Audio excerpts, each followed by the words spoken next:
বস গুরু গুরুই হয়, মহাগুরু গুরুই হয়, চেলা কখনো গুরুর মতন কিন্তু হতে পারে না। এটা আমরা কিন্তু প্রচুর দিন ধরে কিন্তু এটা আমরা শুনে এসেছি এবং এটা কিন্তু বাস্তব।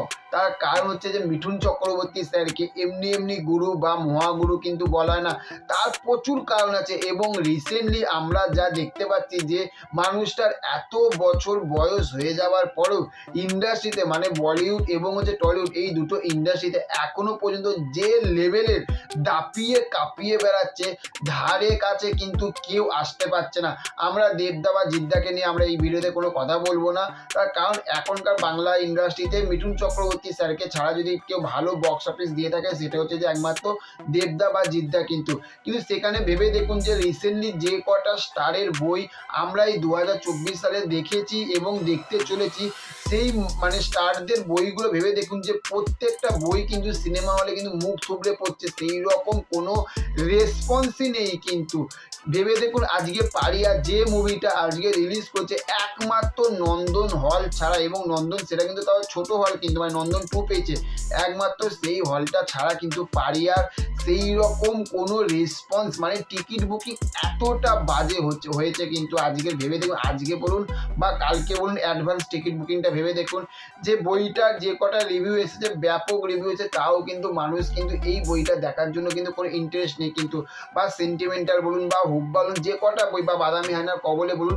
এই কটা বই কিন্তু একটা বই চলেনি। কিন্তু সেইখানে মিঠুন চক্রবর্তী স্যারের বই, যেখানে আমরা প্রজাপতির মতন বই দেখেছিলাম, যে কি ব্যাপক লেভেলের একটা দর্শকের মধ্যে মানে একটা আলাদা একটা উত্তেজনা ছিল যে আমরা প্রচুর দিন পরে আমরা মিঠুন চক্রবর্তী স্যারকে এবং মমতা শঙ্কর ম্যামকে আমরা একসঙ্গে দেখতে চলেছি, ব্যাপক লেভেলের একটা রেসপন্স।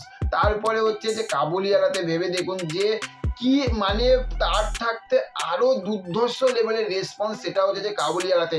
এবং এটা শুধু যে মানে বাংলাতে যে মিঠুন চক্রবর্তী স্যারের যে তা না, বলিউডে ভেবে দেখুন যখন কাশ্মীর ফাইলস রিলিজ করেছিল সেইখানে কি লেভেলে মিঠুন চক্রবর্তী স্যারের একটা আলাদা একটা কিন্তু মানে দর্শকের মধ্যে একটা পাগল উত্তেজনা কিন্তু উঠে এসেছিল কাশ্মীর ফাইলসটা দেখার জন্য, তাই না? ভেবে দেখুন যে মানুষটা টলিউড বলুন বা বলিউড বলুন এত বছর বয়স হয়ে যাওয়ার পরেও সেখান থাকতে মানুষটার কতটা স্টারডম পাওয়ার।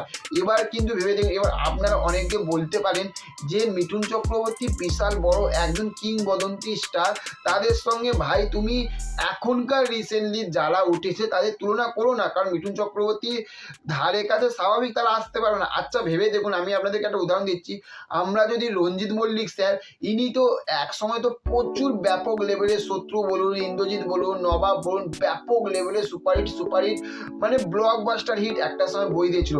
আচ্ছা রঞ্জিত মল্লিক স্যারের বই যদি এখন যদি সিনেমা হলে যদি আসে আর মিঠুন চক্রবর্তী স্যারের বই যদি সিনেমা হলে আসে, কার বইটা লোকে দেখতে ইন্টারেস্ট হবে সেটা আপনারা নিজেরাই বলুন। তাহলে আমি কথাগুলো যদি ভুল বলি তা না। এবার ভেবে দেখুন যে রঞ্জিত মল্লিক স্যারের বই যদি আসে এবং রিসেন্টলি যে কটা স্টারের বই এসেছে, সেটা আপনি বিক্রম দা বলুন, ইয়াস দা বলুন, আবির দা বলুন, মানে হুব্বা টুব্বা এই বইগুলো বলুন, লোকে কিন্তু বেশি কিন্তু এই বইগুলো দেখা কিন্তু ইন্টারেস্ট পাবে।